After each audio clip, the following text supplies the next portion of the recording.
राम नाम विस्तार। परम पूज्य श्री स्वामी जी महाराज ने हम सबको राम नाम का मार्ग दिया। राम नाम का जाप करना, सिमरन करना, ध्यान करना और राम के गुणगान करना, राम की शक्तियों को जानना,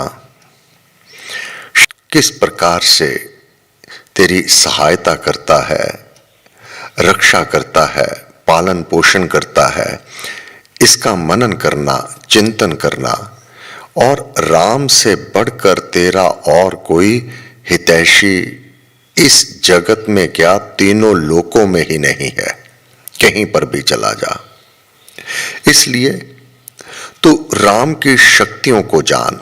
राम राम श्री राम विचार, तो विचार तो कर राम नाम की शक्तियों को, राम नाम की महिमा को। मानिए उत्तम मंगलाचार, मंगलाचार आरंभ, किसी भी ग्रंथ के आरंभ में वह मांगलिक पद की रचना तेरे जीवन में भी, तेरे जीवन के अध्याय में भी राम नाम वह मांगलिक महामंत्र है जो तेरा कल्याण करता है। भगवान ने श्रीमद् भगवत गीता के 9वें अध्याय के अंत में जो वर्णन किया, कल हमने पाठ किया। हे प्यारे, तब फिर पुण्यवान ब्राह्मणों और भक्त राज ऋषियों को तो कहना ही क्या है, उनको मेरे आराधन का अवकाश बहुत अधिक मिलता है।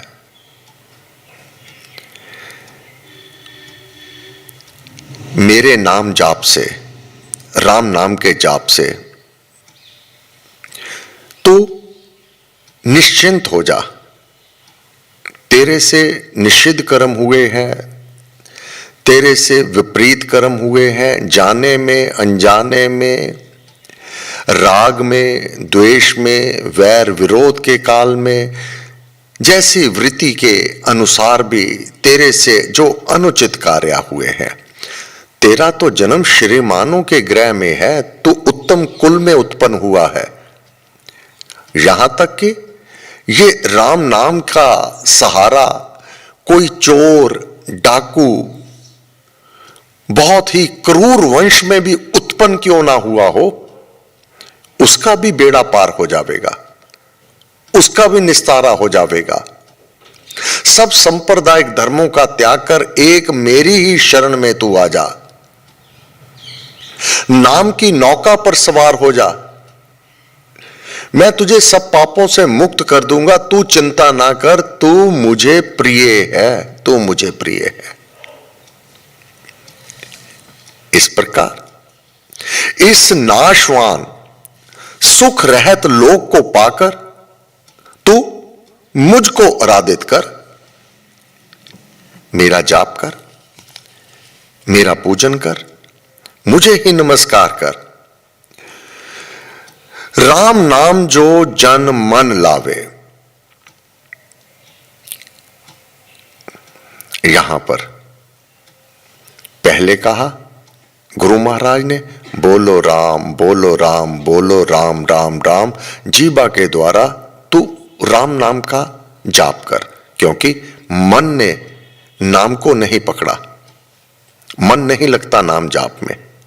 कोई चिंता ना कर, मन लगे ना लगे, लेकिन जब मानव वाणी के द्वारा इसका उच्चारण करेगा, ये उसका जाप तो होगा, जीवा द्वारा होगा, रसना द्वारा होगा, और वह भीतर अवश्य में इस मज्जा जाल को हिला के रख देवेगा।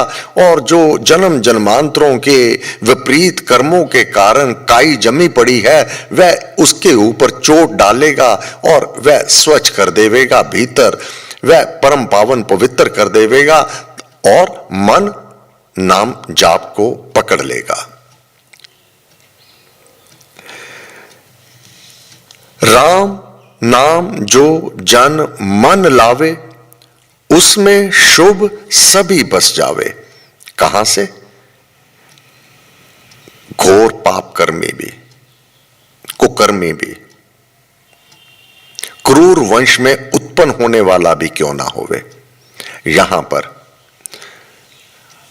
भगवान कह रहे हैं चोर डाकू के घर में जन्म लेने वाला भी संत बन सकता है। यह नाम की महिमा है, अगर उसके पुण्य उदय हो आवे,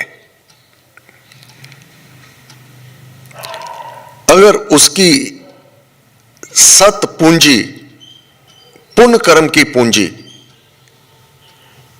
वह अपना प्रभाव दिखा देवे, सदगुरु की संगति प्राप्त हो जावे। जब तक पुण्य कर्म एकत्रित नहीं होते, दान पुण्य सेवा परहित परोपकार दया उपकार, ये सब वह पूंजी है जिसके सदके देव आदिदेव प्रसन्न होकर उसे सदगुरु का मिलाप करवा देता है। सदगुरु का मिलाप यूं ही नहीं हो जाता और सबको नहीं हो जाता। जिनके पास शुभ की पूंजी होती है, पुण्य कर्म की पूंजी होती है। कैसे? आज आप देखेंगे संसार में लोग सेवा करने में तत्पर रहते हैं, दान पुण्य में तत्पर रहते हैं। कोई प्रातः हॉस्पिटल में दूध वितरण करते हैं, रोगियों की सेवा करते हैं, ये उनका पुण्य कर्म है। ये पुण्य कर्म उपार्जन कर रहे हैं। कोई वस्त्र दान देता है, शीतकाल में गर्म वस्त्र का और ग्रीष्म ऋतु में जल का दान व प्याऊ बिठा देते हैं अथवा पानी का प्रबंध कर देते हैं। फिर अन्न का दान बहुत करते हैं। फिर सेवा, लंगर भवन में भोजन बनाना और बर्तन साफ करना। अधिकतर आप देखेंगे लोग सेवा तो करते हैं परंतु बैठ करके नाम ध्यान नहीं करते हैं, नाम जाप नहीं करते हैं। क्यों? साधक अवलोकन कर रहा है सबको। भगवान ने अरम में कहा है, मेरे लिए सभी एक समान है। भगवान किसी से घृणा नहीं करते और कोई उनके लिए प्रिय भी नहीं है। बस जो भक्ति भाव से उनका भजन करते हैं वह उनमें है और वह अपने भक्त के हृदय में है। साधक अवलोकन करता है कि ये जो जाप पाठ ना करके केवल सेवा पर आधारित है, ये पुण्य की पूंजी कमा रहे हैं। पुण्य। गोस्वामी तुलसीदास जी महाराज रामचरितमानस में लिखते हैं, श्री स्वामी जी महाराज ने उसको परिशिष्ट में लिया। जब तक ये पुण्य की पूंजी एकत्रित नहीं करते, दान पुण्य सेवा परहित परोपकार, तब तक सदगुरु संत महापुरुष गुरु के रूप में प्राप्त नहीं होते। सबको प्राप्त नहीं होते। तो साधक प्रसन्न हो जाता है कि मैं उस अवस्था से एक जन्म और आगे आ गया ताकि मुझे गुरु का मिलाप हो गए और गुरु ने एक शब्द व राम मुझे मंत्र दे दिया नाम जाप के लिए और ज्ञान दे दिया। राम नाम मन तप्त बुझावे। जन्म जन्मांतरों से जो विषय वासनाओं का बुखार चढ़ा हुआ था वह राम नाम के प्रभाव से वह शांत हो रहा है। जहां हो राम नाम धुन नाद, भागे वहां से विषम विषाद। वह वृत्तियां, वह रुकावटें नाम जाप में जो बाधक थी, आगे बढ़ने में साधना में जो बाधक थी, राम नाम ने वह सब मिटा दी। भगवान ने क्या कहा, इस सुख रहत लोक को पाकर तू मुझको ही आराधित कर। अब ये आराधना यूं ही तो हो नहीं जाती, जब तक सदगुरु का मिलाप नहीं होगा। मानव बड़े अच्छे यथार्थ युक्त हुआ करते हैं। इस संसार में धर्म कर्म करने वालों की कमी नहीं है, पुण्य कर्म करने वालों की कमी नहीं है, परंतु नाम ध्यान नाम जाप करने वाले उतने नहीं जितने पुण्य कर्म करने वाले हैं। एक श्रेणी ऊपर है उनसे।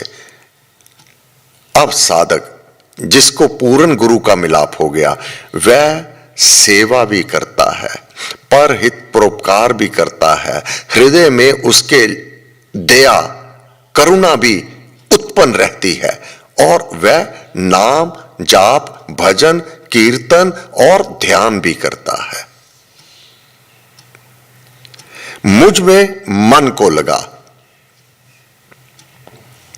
मेरा भक्त बन, मेरा पूजन कर और मुझको ही नमस्कार कर। इस प्रकार अपने आत्मा को मुझ में जोड़कर, अब मन के बाद पहले मन को मुझ में जोड़, अब आत्मा को मुझ में जोड़। अपनी आत्मा को, मन जब ये शरीर छूटना है, इसी आकाश में विलय हो जाएगा। आकाश ये हर स्थान पर जितना सूक्ष्म है उतना ही ये बड़ा है। मन भी उसी का अंश है, उसी आकाश का। शरीर छूटने ही बुद्धि मन ये साथ नहीं जाने वाले, ये पंच भौतिक धाम भी साथ नहीं जाने वाला।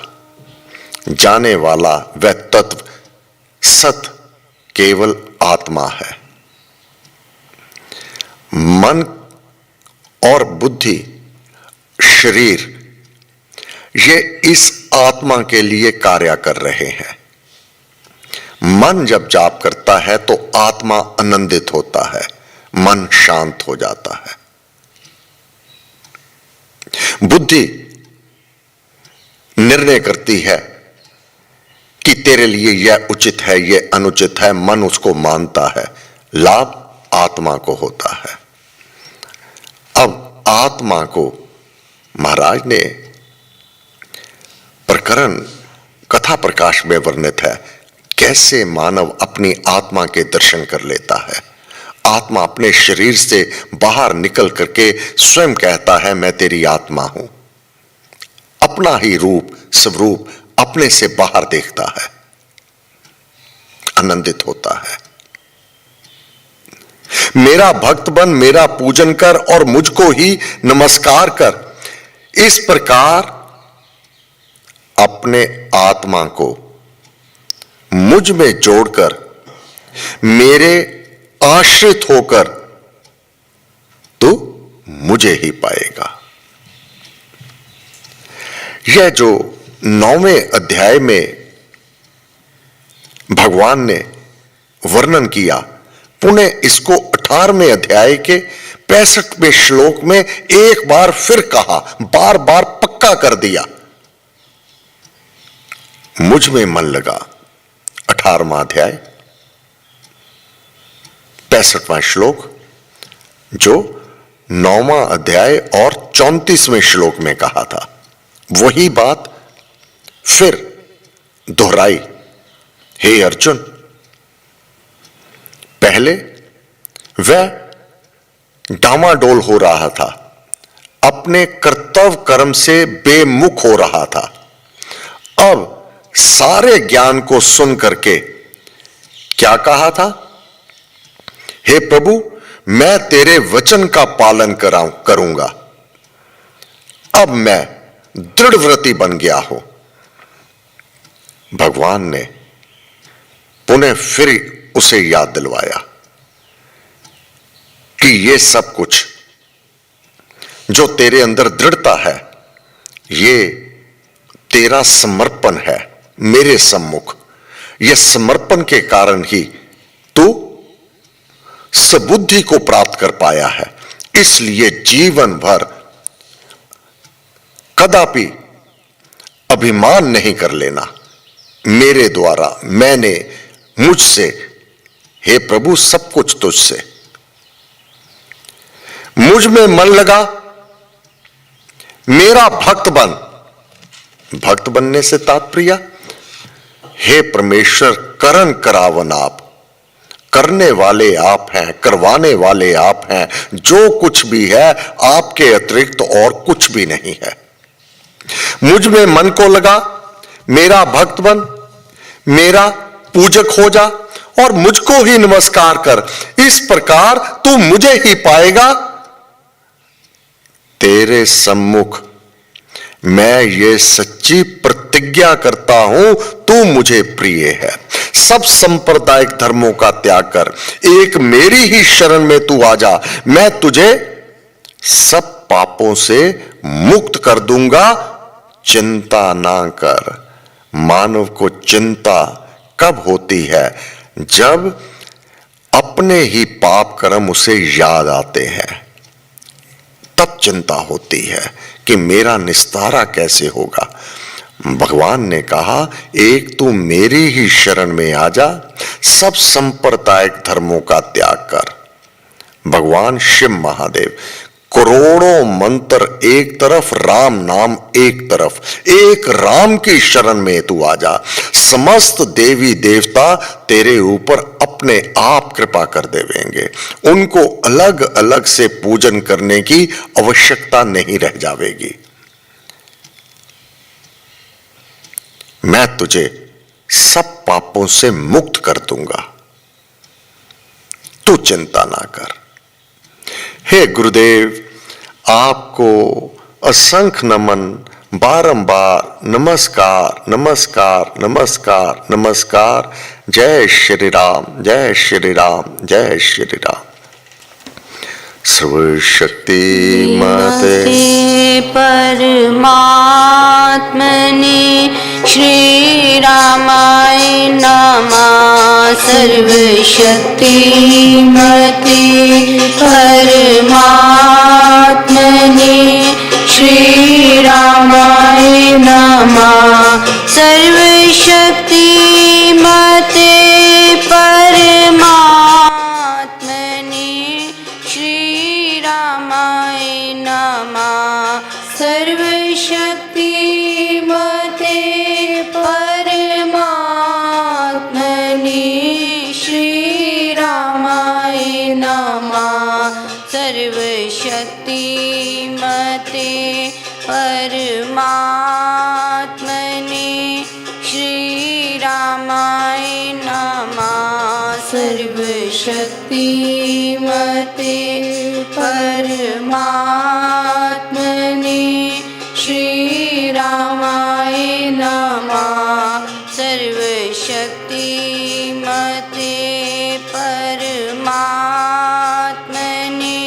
श्री रामाय नमः। सर्वशक्ति मते परमात्मने श्री रामाय नमः। सर्वशक्ति मते परमात्मने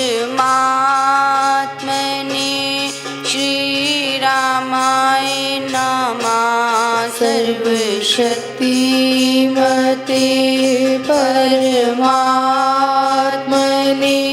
श्री रामाय नमः। सर्वशक्ति मते परमात्मने श्री रामाय नमः। सर्वशक्ति मते परमात्मने श्री रामाय नमः। सर्वशक्ति मते परमात्मने श्री रामाय नमः। सर्वशक्ति मते परमात्मने